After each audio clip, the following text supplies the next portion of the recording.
Hello beautiful people, welcome back to my channel. If this is your first time here, my name is Taiwo and you're welcome to EasySewing with Tyke. To my returning subscribers and viewers, thank you for always coming back. I appreciate you all. In this video, I'll be showing you how to make this gorgeous booby dress from the cutting to the sewing. You will need about 4 yards of African print fabric or 3 yards of a by 60 fabric for this sewing project. So be sure to watch till the end. And don't forget to give this video a thumbs up and share to your loved ones. You can leave your questions in the comment below if you have any. Also, don't forget to subscribe if you are yet to. Now let's get started. Here's the beautiful fabric that I will be working with today. So I'm gonna to fold my fabric into two using the length of the Ankara. That's why you can see the selvage area together like that. The length of the Ankara is 45 inches, so I folded that into two, and I will be exhausting all of it. I'll be exhausting all of it that way. So I have 23. So actually the length of this Ankara is 46. I'll be cutting out the front first before cutting out the back. So that chalk line is my start point. So that's where I'm going to start all my measurements from. The length that I have here is the length of the dress that I'm working with, which is 16 inches plus the hemming allowance. So I folded it that way so it can fit into my cutting table. After cutting out the desired length of the dress, the next thing I'll be doing now is to cut out the neckline. So the neck width that I'm working with is 4 inches and the neck depth is 3.5 inches. Then I will connect it together to form a U shape. After which I'll come down by 1 inch at the edge that way for the shoulder slope, and I'm just going to slant it all the way to the neckline this way. Then I'll come up by ½ inch for the shoulder joining allowance. Now to that follow up neck design, you have to determine how long you want it to be. So I want mine to be 3 inches long. So I've gone ahead to measure the 3 inches and I've chalked it out. After measuring out your desired length, so now you want the design to be in such a way that the bottom part is larger than the part that is narrowing up to the neckline. You can see that way, but I would advise that you cut it out on the paper first, like I did here. Once you are fine with what you have, then you can now attach this paper onto your fabric and use it to cut it out. And another thing that you have to notice that what you have to cut out has to be very small, because you know that we are still going to turn this neckline with like ½ inch, but in my case I even turned it with 1/4 inch so that what I would have at the end of the day would not be too wide. So you have to consider that you are still going to turn this with a lining or a facing or whatever it is that you decide to turn it with. Okay, after which I went ahead to pin the paper, as you can see. Then I cut out the neckline, the shoulder slope, and this other neck design. After which you want to get your plain fabric that you'll be using for that front design. Now cut it into your desired length. I'm working with 40 inches here, and your desired width. You can have like 10 inches unfold at first. You will still have the opportunity to trim it out. It's better to have it in excess than for it not to be enough. So I'll go ahead and trim off the neckline exactly like so. After which it's now time to work on this design itself. First thing I did was to determine the break point where that curved design is going to start from, and I chose where the neckline is ending, where the neckline ends. So I marked it out that way. After which you want to determine how wide that center would be. So I marked out 5 inches for now. I still trimmed it off when I got to the cutting table, when I discovered it was too wide. But if I would advise you to make yours 3.5 inch. So when you open it up, you have 7 inches. That's better. But because I'm making this for a plus size, I do not want the design to be too small when she's putting it on. That is why mine is a bit wide. So I just wanted to give it a curve that way, just trying to get the shape. So I decided to get a paper and just draft out the shape on the paper to see if I'm fine with what I have, because I know that once I cut it on my fabric, that's the end. Unless you have lots of fabric to experiment with, you can try this on a piece of paper like I did, cut it out, compare with the style inspiration. If you are fine with what you have, it does not have to be exactly like that. You can even create another design. But once you are fine with what you have, then you can go ahead and cut it out on your fabric like I did. Now this is what I have. I would open it up and see what I have. So this is fine by me. And I'm gonna to cut out lots of 1 inches stripe that I'm going to use to form a rope and use to make that design, but that is when we get to the sewing machine. So I'm going to go ahead and iron and a fusible interfacing on this fabric to give it stability. Moving on to the back, I'm gonna to fold another fabric into two using the same length as the front. So I'm placing the front on it so I can get the same neck width. Now in the style that we are recreating, the creator actually added a zipper. So if you want yours to have a zip at the back, now is the time to do so. Just add your zipper allowance. But I will not be adding a zipper to this one because it would not be fitted. You would get to understand better when we get to that part, when we are putting the bust, the waist and the hip measurement. Mine, this would not be fitted. That is why a zip is not required. But if you would want yours to be fitted, to be snatched, then this your back, you need to add a zipper allowance to it before cutting out the neckline like I did. So since I'm done with the neck area, I'll go ahead and mark out the shoulder slope as well. The back, I'll be turning it with a bias, so I'll be cutting out a facing for it, while the front, that front design would serve as a facing to turn the front neckline. Now we are done cutting everything that we need to cut out on this fabric. But before I move over to the sewing machine, I want to go ahead and measure out the bust, the waist and the hip measurement.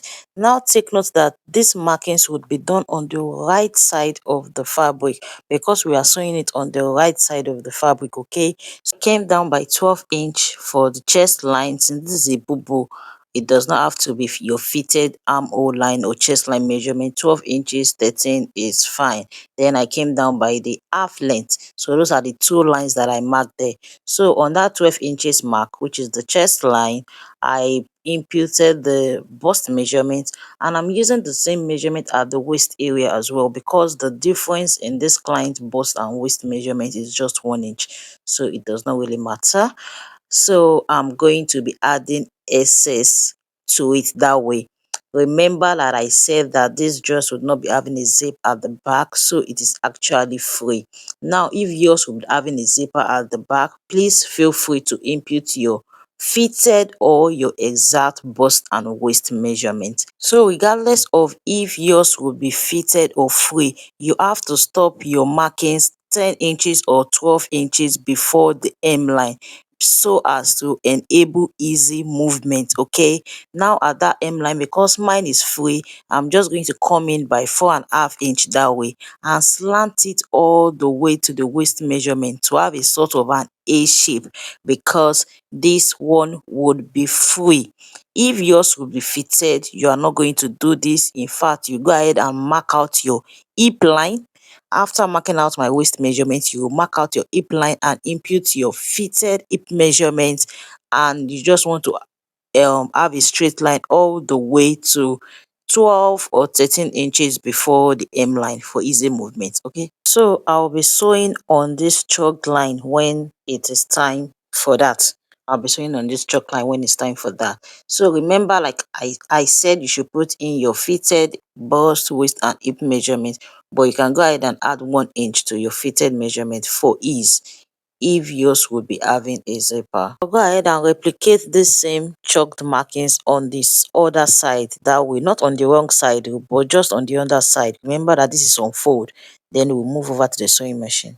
To start the sewing, you want to go ahead and join all the long stripe of Ankara 1" that you have cut out. Then you want to fold it. Just want to have half inch on fold, that way half inch is 0.4" would work. So this is how I am folding mine. You can decide to sew yours on the wrong side and turn it inside out, but I don't mind having mine like this, so I'm just folding it this way. Now that you have your rope ready and you've already stabilized this front design with an fusible interfacing, you can make use of a paper stay like I did, or an stay.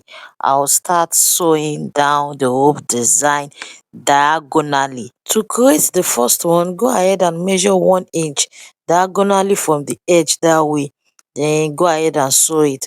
Afterwards, I will just be leaving a space of half inch in between the ropes. You can decide to make the space in between the ropes in your own design to be 1 inch. It can be lesser than half an inch, but I made use of half inch. And that was what I did. I kept arranging it diagonally till I have this. So when you get to this point, it's still the same thing. You just want to go ahead and give a distance of half inch or maintain whatever you've been using since the onset. And when you get to that cutout, that neckline design, you just want to stop and continue afterwards, just like this. Now I am done attaching all the design. That's how it looked like on the inside, and this is it on the outer part. So here was when I decided to reduce the size of this front design, essentially because I would not be folding it.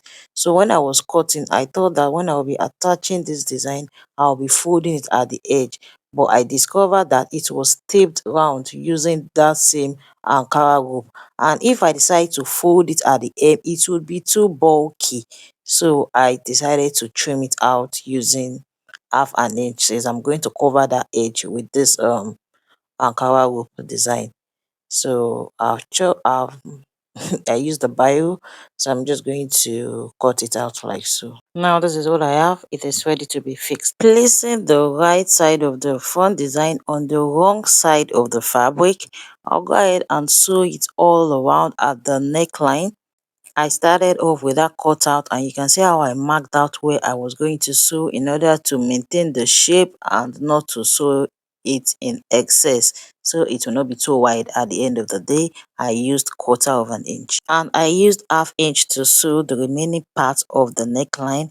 Now that I'm done sewing, I will just go ahead and notch it all around like so, and top stitch where I can, because you will not be able to top stitch on this small cutout. You would only be able to top stitch on the other neckline, the U-shaped neckline.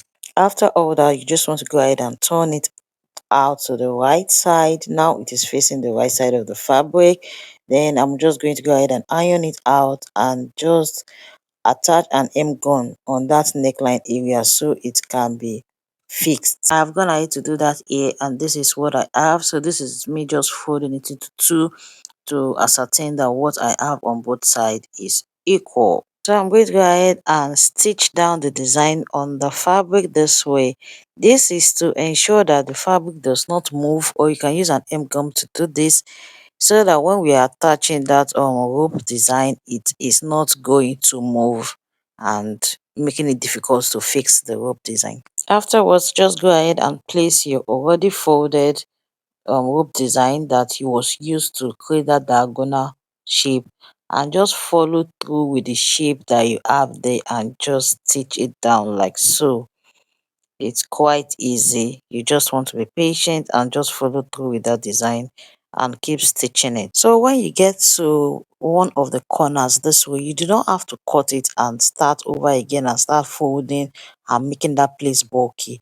You just want to create a small dart. Just pinch it that way and create a small dart.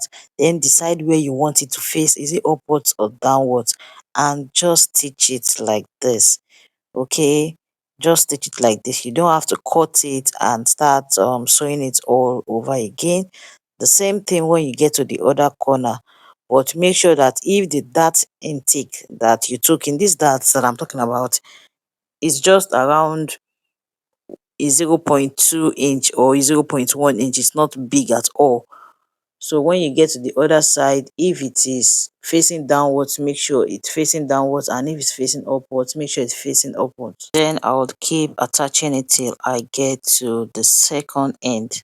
Moving on to the back, here is the neckline. I'll go ahead and turn it with a black bias. This is how it looks like when I was done turning the neckline with the bias. So the next thing to do now is to join the front and the back together.